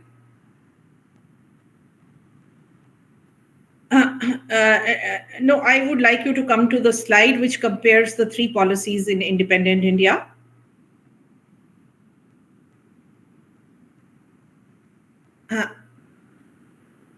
Jessica, could you move forward, please? Okay, let me just speak about it. There have been three policies on education in independent India. The first policy was the National Policy on Education 1968. It was based on the report of the Kothari Commission. And it was framed in a constitutional egalitarianism. And the central thrust in policy making was actually access, equality, and equity. And the Commission's report, the Kothari Commission's report, was replete with the details on how equality of educational opportunity could be facilitated. So, one of the illustrations of how the policy aimed to actualize equality was that its central recommendation, its chief recommendation was that a common school system be set up all over the country. What is this common school system? The common school system is a system which is free, it is state funded, it is of quality, and it is attended by all the children of the country. And the recommendation was that the state will provision for it, the state will set it up, the state will be responsible for direct delivery of education.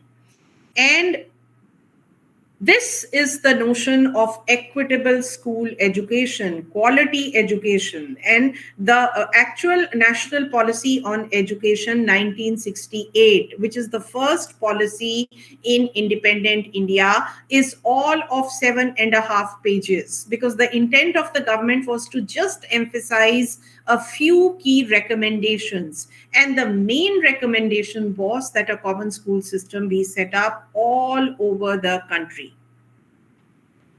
And this is the notion of equity and access that is there. This is the egalitarian imagination of Indian society through a school education system that is free, that is compulsory, that's for all children, that moves away from the binary between the government and the private. Why? Because all schools will be government schools. And this recommendation was based on the report of the Kothari Commission, and the commission worked for 2 years. And it studied the status of school education all over the country and tried to come to an understanding of what ailed school education. And based on that, it gave its report and compared this kind of a policy making with the kind of bureaucratic, economist kind of policy making that is characterizing NPE 2020, and to a great extent, the second policy of independent India, NPE 1986 also. Now, Jessica, it would be very useful if you can come to, I don't know whether it's the previous slide or the next slide, where policy is looked at in a comparative perspective. Maybe the one before this? Yes. The NPE 1986, actually the term quality in education did not appear in educational literature until the 80s. And in the 80s, what happened was that the National Policy 1986 introduced non-formal education. So non-formal education was something like distance education, online education. It's not non-formal education. NP 2020 is claiming to formalize it, but non-formal education is an afternoon school or a 2-hour study center. That was non-formal education, and the government promoted that heavily post NP 1986, and it brought parallel unequal streams in our school education system, and there was a deterioration of the public system of education, because of which there was a mushrooming of private schools in the 80s. Private schools, again, is not a homogeneous category, and a lot of so-called budget private schools, low fee paying private schools mushroomed. And Dr. Maya John talked about many Indias. The private schools proliferated to such an extent, and there were so many multi-layered hierarchies within them, that there is a very eminent social anthropologist who has concluded that in India today you have 9 different types of school systems, which are all in a hierarchy, from the ashram shalas, which are lowest in the hierarchy, to the government schools, to the special government schools, then these private schools, the budget private schools, then the more elite private schools, then the so-called international schools, and then the super elite private schools. So this also brought in a lot of push towards privatization, and the term which very aptly captures all of this is non-state stakeholding. And quality started getting defined only in terms of learning outcomes. Is the child able to read? Is the child able to add? And teaching learning processes, physical infrastructure, teacher education, all this which is a rich integral part of school education. And I'm reminded here of the very simple example Dr. Maya John gave of students coming to a college and wanting to experience the education outdoors, simply sitting in the college corridor. It's a different kind of a life affirming experience to just be with your peers in the college. But the quality discourse post NPE 1986 only emphasized learning outcomes, observable learning outcomes. And this was also, of course, coupled with the neoliberalization of school education, because the neoliberal reforms took place in 1991. The structural adjustment program. The structural adjustment program was a program that was dictated by the financial institutions which offered aid to Government of India in 1991. So they came with a reduced definition of education, and they devastated school education processes and practices. Literacy, numeracy, and learning outcome. Now, this kind of a very flawed approach to quality, and the term quality appears 128 times in the NPE 2020 policy text, has got naturalized in the economist discourse, the economistic framework of NEP 2020. Again, it's a very limited, a very narrow vision of quality. Quality as only learning outcomes. So, while the implementation of the previous policies was focused on issues of access and equity, with lip service to these concepts in NP 1986, NPE 2020 is not even paying lip service. It is only mentioning these terms in the policy text. And if you read the same sentence in the policy text, if you read the sentence which gives out the foundational pillars of the policy, you find that it is talking about access and equity and affordability and accountability in the same sentence. So it uses a choice of words like public spirited private. How can the private be public spirited? And if it is public spirited, then why should the state not take it up? It talks of philanthropic private. It uses the word private in a very new way by coining a phrase called public philanthropic partnership, as if to mitigate the negativity associated with the term public private partnership, which is looked at as a more mercenary kind of a process. And it speaks of encouraging private philanthropic efforts in education. And as Dr. Maya John has reflected so sharply in her introductory remarks, all this is a push towards privatization, towards marketization. And it is going to provide a backdoor entry to market forces and to private capital to shape educational processes and practices even more. Something which has happened because of the online education. But the overall policy thrust in NEP 2020 will be something that will hurt the disadvantaged the most and women from marginalized sections the most. And the term common school system has not been mentioned even once.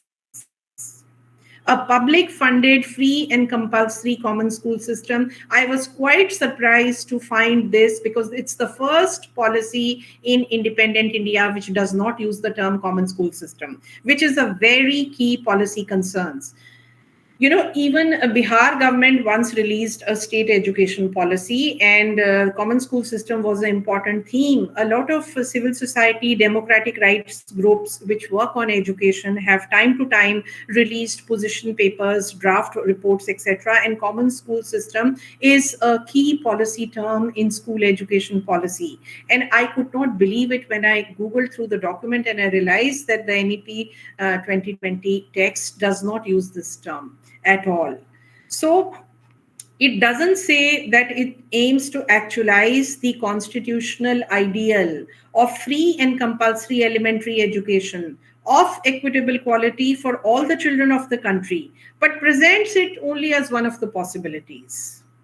And so, if you compare NEP 2020 with Article 45 of our Constitution, which says that the state will endeavor to provide free and compulsory quality education, then the concepts of equity, access, and policy making aimed at inclusive development, these will become very clear to you. So now, Jessica, if you could come to the next slide. Yes, Radhika, can I request you to read this out? Yes, ma'am.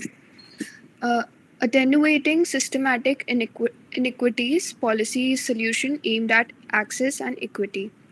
Equitable quality education via common school system, a free state funded school system turning school education into a lever, an instrument for creation of an egalitarian society. Rationale. The existing segregation in the educational system in which well-to-do educate their children in a small minority of private schools that charge high fees and maintain good standards, while the masses are constrained to send their children to the vast bulk of publicly maintained and free or charging comparatively lower rates of fees but poor quality schools, should be brought to an end. And the objective of educational policy should be to evolve a common school system of public education. Key policy history concern common school system absent in NEP 2020 doesn't appear even once. Yeah. Jessica, can I request you to move forward? So NEP policy text on page number 4 argues that education is a great leveler and it's a tool for achieving economic and social mobility. I ask you, that is education such a benign process that it acts as a leveler? And if you say education is a leveler, then you are not recognizing how institutional school education continues to perform a reproductive role. And if the NEP 2020 states that there will be an equitable public education system, which is truly needed for India's future, it is overlooking the structural inequality and the structural distortion of education in our society. And since it is located in largely economistic framework, It fails to recognize that social inequality and educational inequality, they mirror one another along an axis of gender, caste, and class. So the policy proposals are looking at access, equity, equality within the existing layers of the hierarchies in our society, including gender inequality. So NEP 2020 to me looks like a consensualized framework of existing structural inequalities that is getting policy legitimacy because the shift is more and more towards privatization and marketization.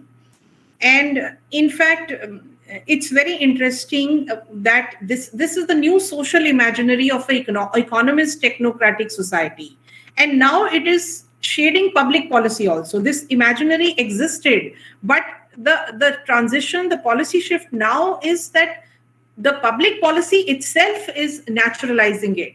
And one of the examples of this is that some of the votaries of NEP 2020, they have even raised this question that the GATT WTO educational regime, which allows education to be legally traded, it was legalized in 1995 because India became a signatory to the GATT agreement, and education is a tradable entity. And then why are foreign universities not encouraged to make to set up campuses here and set up their own norms and standards? So this is the kind of an imagination of a technocratic economist society which just overlooks the structural inequality and which tries to develop the education system based on this existing framework.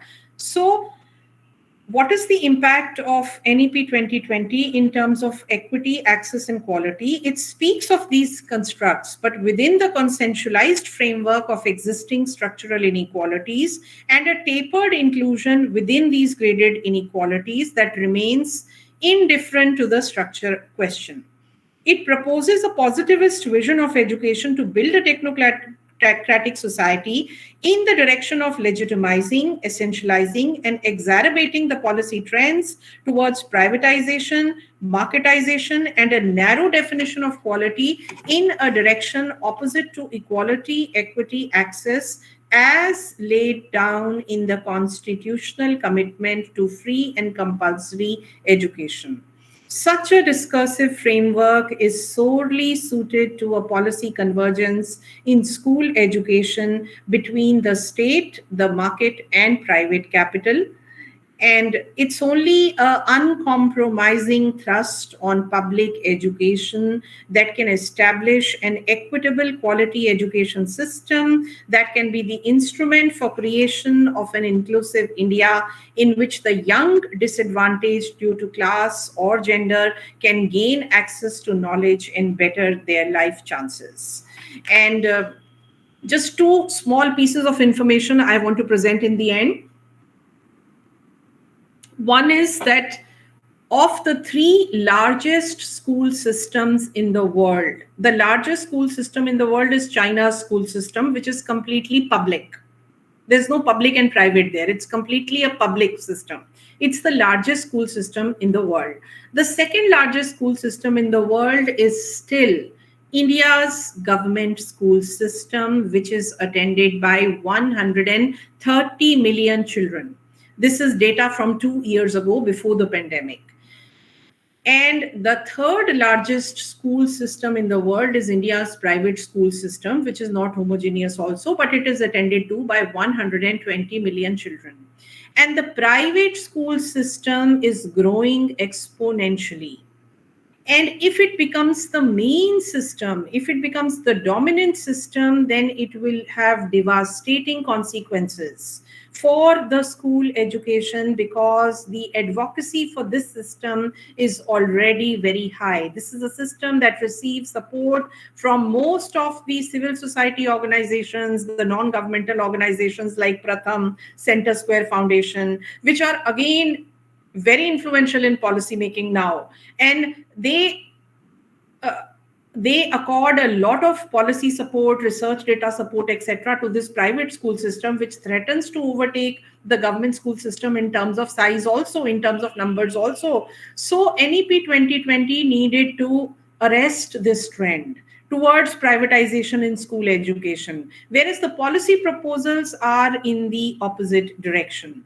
Just one last bit of information I want to share with the student researcher who has presented her research so flawlessly, and it's a very striking piece of research. That's what I mean in terms of its presentation. The effect was sharp, but I just want to share with you that the last available data on social consumption indicators of education is the NSSO 2017 data. That is the last reliable, authentic data on digital infrastructure in our country. And that data reflects that the percentage of households from different states who own a computer, it's only 10.7%. And internet availability is only 23.8%. So, what is the meaning in terms of access and equity if the policy lays a thrust on online education? And in that also, there is a urban rural diversity disparity, and only 4.4% rural households possess computers, and only 23.4% urban households possess computer.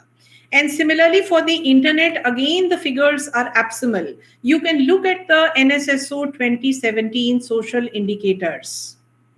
And with this kind of online infrastructural availability, what does the proposal, what does the thrust on online and digital education mean in terms of equity and access? I leave it for you to draw your own conclusions on that. So with this, I end my talk, and I would now just request you to come to the last slide. Ma'am, this is the last slide. All right. Okay. Yes. So thank you for your patience in listening to me, and I would be happy to take your questions now.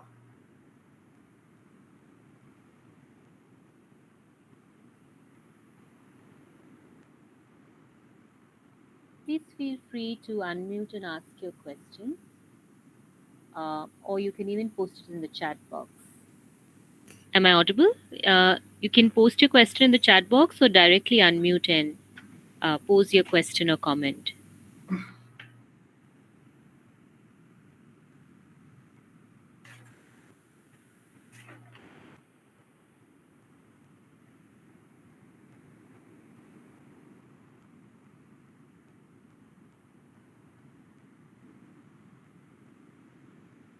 How many of you have actually read the NEP 2020 policy text? It's a short policy text. I mean, compared to most other policy texts in independent India, it is a short policy text. Other than, of course, the NP 1968, because that policy text is read in conjunction with the Kothari Commission's report, which is very, very voluminous. I think, Jyoti, along with your article and Avijit Pathak's and one piece of mine, we'll also share the 66-page report. Yes. Because I think a bulk of students have not read it, It's actually the general student population hasn't. Most people are just being exposed to what the government wants them to think in the media. That's the, popular engagement so far. But yes, I mean, thank you for a very rich overview. And what I appreciated it is, again, that you took us right from, the much younger age group, what will come under early childhood education, right into the condition of, the school education system, and where that vision has just gone now, dissipated, of common schooling. And then how you have also highlighted and made some connections with what has happened, when it comes to higher education and the exclusion. So thank you, especially for the rich overview of the schooling system and what the policy documents have led up to, successive policy documents. So do we have any questions or comments? I'm just checking the chat box. Questions or comments in the chat box. Thank you.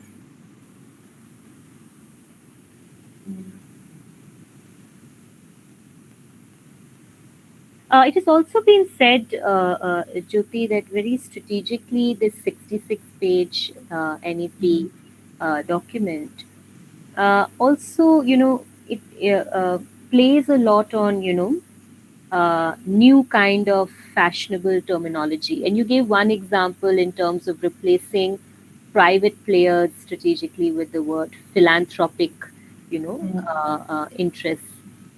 Similarly, some people have pointed out that there's really an obfuscation or no, conscious no using of terms like scheduled caste, scheduled tribe, and it's more like these blanket terms that are used for them, like disadvantaged groups. So I was wondering, how educationalists like you have interpreted this kind of use of terminology and what it reflects in terms of the concealment.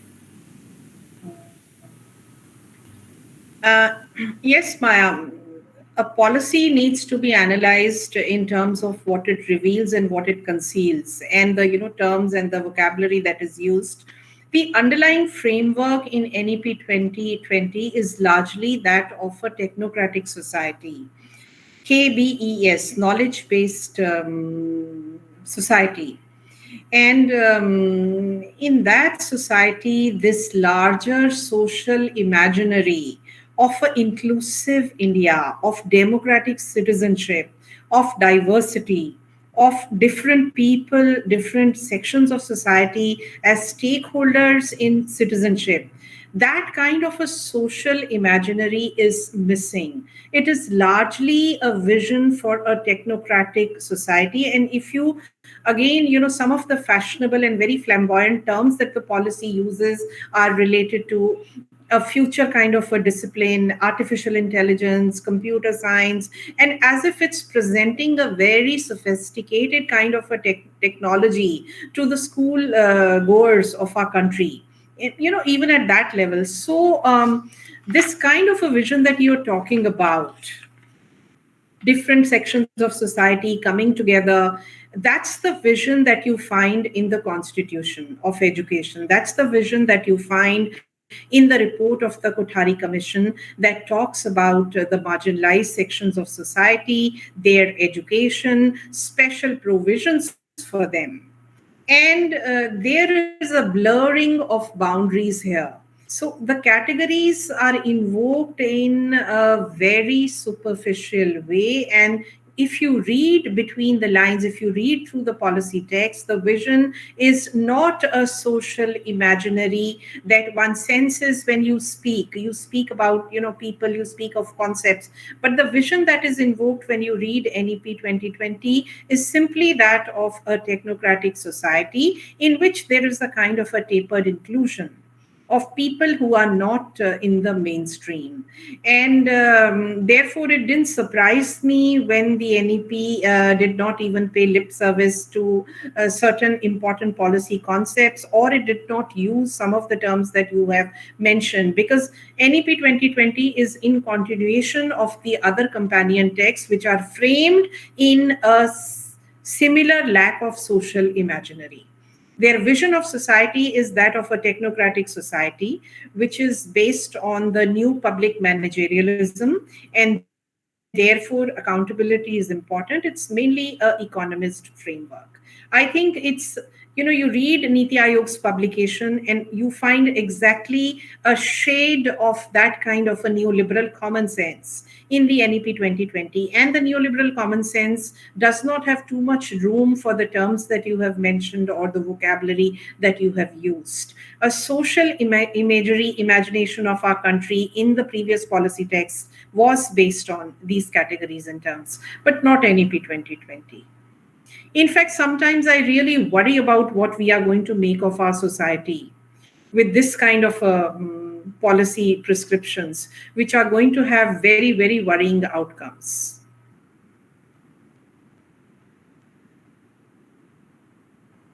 Just also a quick point with respect to what the worrying figures that you gave from NSSO data 2017, because now that and the participants also know this, that the new normal has been made, online education. And now what's happening is that, the government in power knows that slowly things are going to open up. Universities are, in a couple of months, perhaps in a phased manner, opening. So they've already put into, the agenda, and universities like the big central universities are pressurized to do this, is to introduce some kind of blended mode, where we'll have both online and offline, working. So they're really, of course, mainstreaming, online education.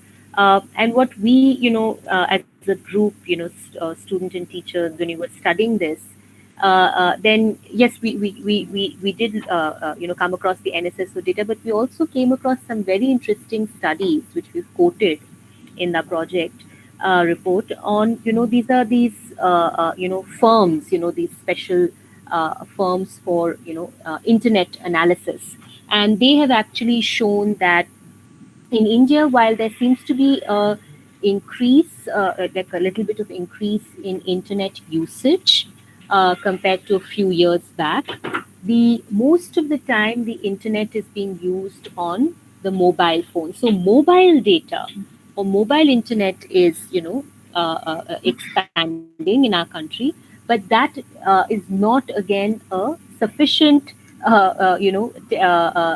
digital development to support online learning, especially in the kind of educational inequality scenario that we have in India. So a lot of people, may have some kind of, mobile internet even in the interiors of the country. But imagine, how will students sustain, young people sustain any kind of meaningful education on a mobile phone? I think already we are seeing our classmates, our students, some of them who are, just functioning on a phone, struggling, and becoming inactive or less regular. And this is just going to become a larger story. And as I said, NEP is actually even justifying the dropout rates. High dropout rates are being somewhere justified in terms of, multiple exit points, and skilling those, and that whole the national commission they're creating for skill. All of these, are the future. These are going to unpack in a few years, and we're going to see the indexes of inequality just increase manifold. I'm reminded of an article I read a few days ago by a teacher in IIT Kanpur, and he presented an analysis of how in the so-called MOOCs, the mass open online courses, students who enroll in them, most of them drop out on a long-term basis. I was very struck by reading that article. It's an article titled something like Onlineization of Education During Pandemic Times. It's written by a person called Rahul Varman. And he argues that in the online scenario, the burnout is very, very fast. So I sometimes find it very surprising that there is absolutely no credible evidence whatsoever that online education has any value. There's no credible evidence to this effect. There's no research study, no academic discourse that shows that you can learn in the online medium. And last year in our college, we have the Pathfinder Research Project. It's a research innovation project, college-based, to be undertaken by the students. And 3 teams with me undertook a study of online learning. And one of them, Himani Senwal, she's here with us. She studied the effects of online learning among the students of the college. And the finding was that the students are not able to comprehend the educational concepts. They are not able to understand what is being taught to them. It was so farcical. And Himani, I would request you to share your findings with all of us. And the other groups also found similar things. And against this, when we read this article, and the article argues that in the online medium, the students don't come back. Those who enroll for a mass open online course, they never come back to it. I mean, it's really very striking. Yeah, Himani, would you like to briefly share the findings of your Pathfinder research that you took in college last year? Yes. Yes, ma'am. So last year, when we did Pathfinder research, it was basically classified into three categories: the social consequences, the psychological consequences, and the educational consequences. And it was not very surprising to see that the students suffered, and in a great number, like 90%, and in some cases 100% of the students whom we asked questions, they had severe social, psychological, and educational consequences. Uh, so some some things, like for example, internet issues were there, and some were not able to manage the devices. These were some issues, but because of these many such issues, like concentration problem, or retaining what they have learned, or comprehending what they have actually attended in the sessions. And in science background, we observed that it was more severe, because the practical, it was very difficult for them to actually comprehend what was going on in the practical classes. So this is all we did in Pathfinder, and we actually the students comprised of all the students in the Gandhi College, all the three departments: science, commerce, and arts.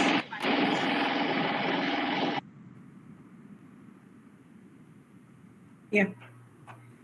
Yeah, so what I mean to say is that there is absolutely no credible evidence on the efficacy of online learning at any level, and particularly with younger children in the arena of school education. There's everything available otherwise. Theories of developmental psychology, evidence about nature of learning. And it surprises me why the state is laying such a thrust on online learning. And it makes me wonder, is it to facilitate the private capital? Is it to facilitate the edutech companies? It's a suspicion that comes in my mind. And when I say that we need to take a critical stance in the social sciences on policy making, and this is the critical stance. And this question does come to my mind, that is the state facilitating the entry of private capital, the edutech companies? Why pursue such a model of development instead of providing a more meaningful, life affirming, emancipatory education to people in a locale specific, context specific fashion all over the country, where people can make meanings of their lives and their immediate environment around them, instead of this very, very unnatural online education? What do you all feel? Divanshi, Jessica, what is your experience of online education been? I teach courses in education which are so life affirming. We read Gandhi, we read Tagore, we read John Dewey, we read about the outdoor, we read about the aim of life and education as being one and the same. And when I say these things over the computer screen, it is such an uncritical, life negating, meaningless reduction of great ideas that I myself sometimes feel that what I'm speaking is not only a farce, it is unnatural, and it's also a stress and a strain on the students' mind and psyche. What do you all feel, Jessica, Devanshi, and what do you feel? This is our country, our government, our policy. Why is it for somebody else to shape our destiny? How do you all as students feel about it? Ma'am, no doubt online education and online classes have been overwhelming for most of us because again, we are sitting in front of the screen, and there are multiple things happening. So sometimes, obviously, it becomes difficult to concentrate. And I think it is since my mom and my aunt, they're also into teaching profession, so they're also going through the same thing as teachers. That students have lost a lot of abilities, whether it's concentration ability, whether it is writing abilities, or whether even the basic mathematical abilities, because again you're just sitting in front of the screen and you're just listening, and most of the time We are not even taking the notes, which is a harsh reality. But yes, most of us are not taking notes because again we are too comfortable with the fact that we will have OBE, we will have material in front of us. But again, OBE is again something which not everyone would have access to internet. Everyone won't have access to the PDFs available. So again, online education has been very overwhelming for almost I think everyone, each one of us over here. Yeah. Finally, Maya, I'll just add that the Center Square Foundation has been taking up research, and sometimes I feel research is also in service of capitalism because they found in their research that technology is the way forward to technology must be leveraged. They speak about losses, learning losses during the pandemic. They draw upon the researches of Azim Premji Foundation, which found learning losses, and it found that children had forgotten the skills they had learned. Also, one of the major surveys in the arena of school education. And Pratham also took up similar surveys and found learning losses. And the Center Square Foundation came up with the research finding that technology is what can be leveraged. So if technology is leveraged, there is support that is extended to the edutech companies. The edutech companies are all on mostly on private capital, and the line between private capital and the state is also very thin. So market state, and that's what I meant when in my presentation I used this phrase that the NEP 2020 actually locates education between the market and the state, and that is going to have devastating consequences for the poor. So sometimes I feel that the policy is not made for the last man, it's made for the first man, and that is a very sad reflection on us as citizenry as well. I mean, when Jessica was speaking, I was thinking, why should the young not have a voice in policy? Then I asked myself the counter question that do the young have a voice? Then I thought of Himani, who's presented her research. I thought of your student researchers who have presented their research so competently today. And I thought, yes, the students do have a voice, but this voice is not actual resistance. It's only in the academic domain. So as an academician, I can write about the policy. I can write what its shortcomings and its uncriticalness and what it is going to make of society. But sometimes, in fact, when Dr. Maya John, you were speaking, I was very worried that with the educational policy like NEP 2020, are we going to have teachers like you in the next generation? The students who study in an online mode, they will only learn uncritical information. They will not have the experience of an emancipatory, life affirming, meaningful education that cultivates in you a sensibility and a sensitivity. So when you were speaking in the very beginning, I found it very perspective building. And the worry that came to my mind was that are we going to have teachers like you if we have a policy like the NEP 2020, which allows you to study 40% in the online? So that's all I have to say, unless somebody else has a question.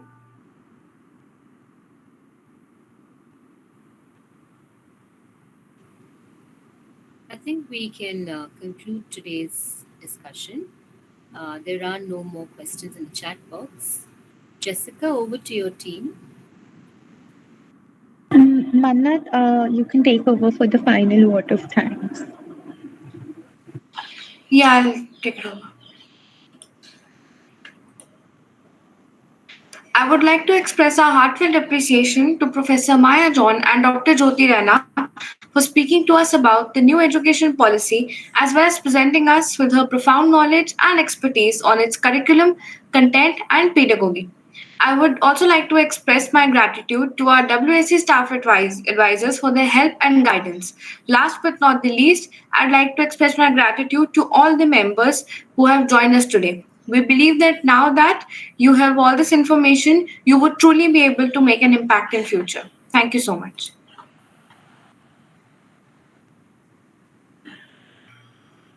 Thank you and good wishes to all of you. Thank you, Jyoti, for a wonderful session. I also request you to quickly recap what happens tomorrow. Let the audience know the timings for tomorrow, Jessica and Sanya. Yes, ma'am. So our session 2 for the workshop is with Professor Mary E. John, and the timings for the same are from 4:30 to 6 p.m. See you all tomorrow online with Professor Mary E. John. Thank you. After her session, we will circulate some videos.